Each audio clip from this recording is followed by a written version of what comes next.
श्रीमद् भगवत गीता अध्याय 5 कर्म संन्यास योग। अर्जुन बोले, हे कृष्ण, आप कर्मों के संन्यास की और फिर कर्म योग की प्रशंसा करते हैं, इसलिए इन दोनों साधनों में से जो एक मेरे लिए भली भांति निश्चित कल्याणकारक साधन हो उसको कहिए।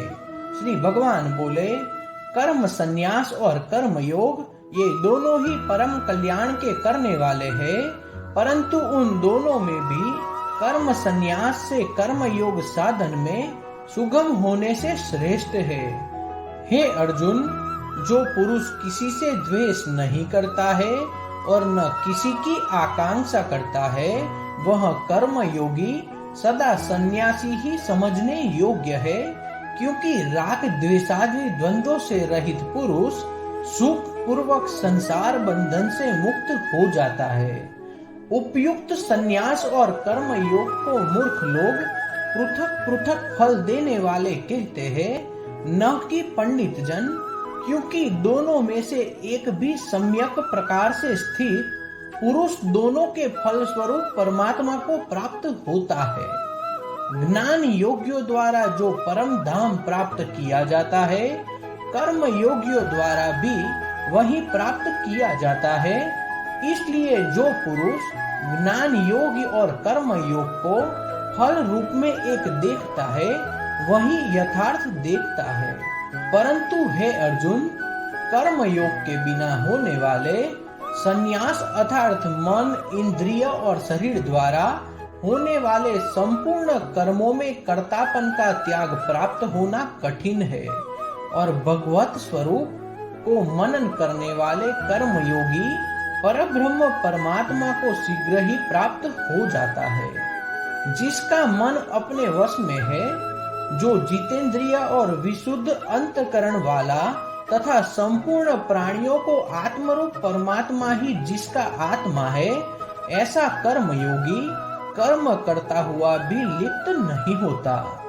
तत्व को जानने वाला सांख्य योगी देखता हुआ, सुनता हुआ, स्पर्श करता हुआ, सूंघता हुआ, भोजन करता हुआ, गमन करता हुआ, सोता हुआ, श्वास लेता हुआ, बोलता हुआ, त्यागता हुआ, ग्रहण करता हुआ तथा आंखों को खोलता और मूंदता हुआ भी सब इंद्रियों अपने अपने अर्थों में बरत रही है, इस प्रकार समझकर निसंदेह ऐसा माने कि मैं कुछ भी नहीं करता हूँ। जो पुरुष सब कर्मों को परमात्मा में अर्पण करके और आसक्ति को त्याग कर कर्म करता है, वह पुरुष जल से कमल के पत्ते की भांति पाप से लिप्त नहीं होता। कर्म योगी ममत्व बुद्धि रहित केवल इंद्रिय, मन, बुद्धि और शरीर द्वारा भी आसक्ति को त्याग कर अंतःकरण की शुद्धि के लिए कर्म करते हैं। कर्म योगी कर्मों के फल का त्याग करके भगवत्व प्राप्ति रूप शांति को प्राप्त होता है, और सकाम पुरुष कामना की प्रेरणा से फल में असक्त होकर बंधता है।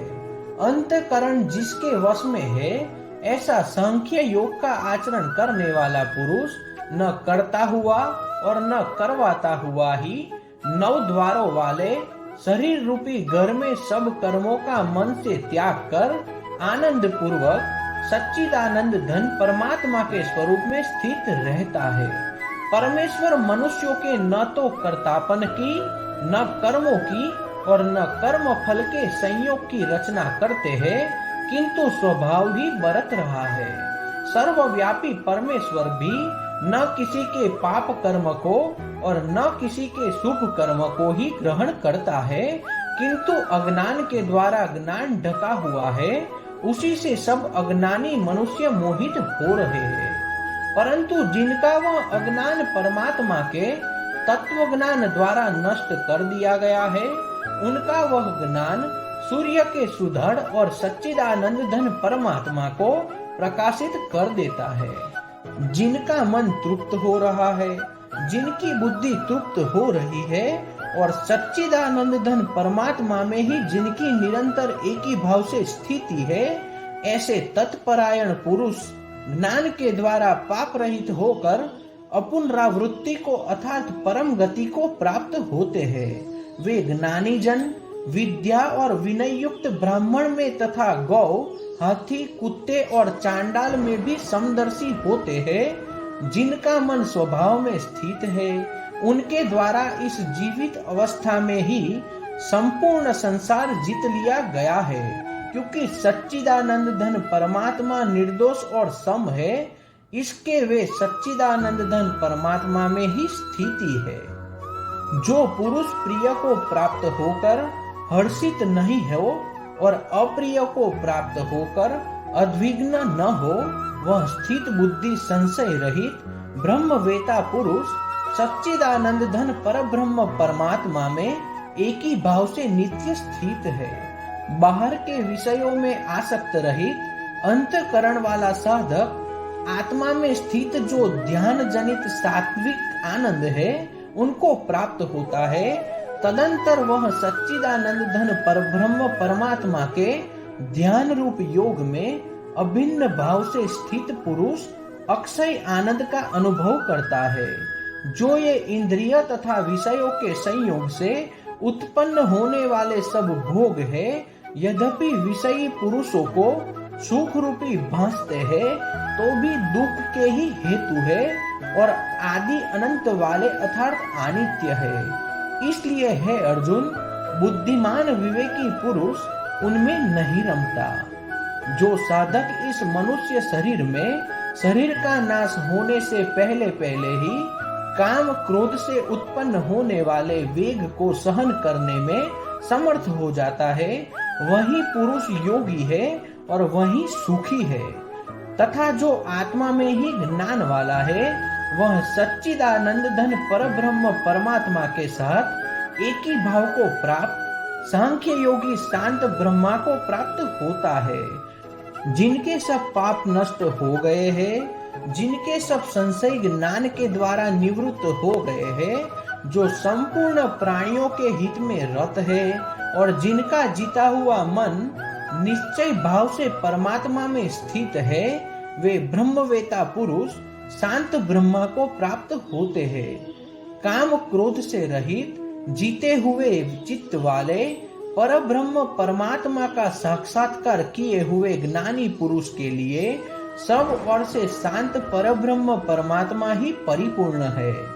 बाहर के विषय भोगों को न चिंतन करता हुआ बाहर ही निकालकर और नेत्रों की दृष्टि को भुकुटी के बीच के स्थित करके तथा नासिका में विचरने वाले प्राण और अपान वायु को सम करके जिसकी इंद्रिया मन और बुद्धि जीती हुई है, ऐसे जो मोक्ष परायण मुनि इच्छा भय और क्रोध से रहित हो गया है, वह सदा मुक्त ही है।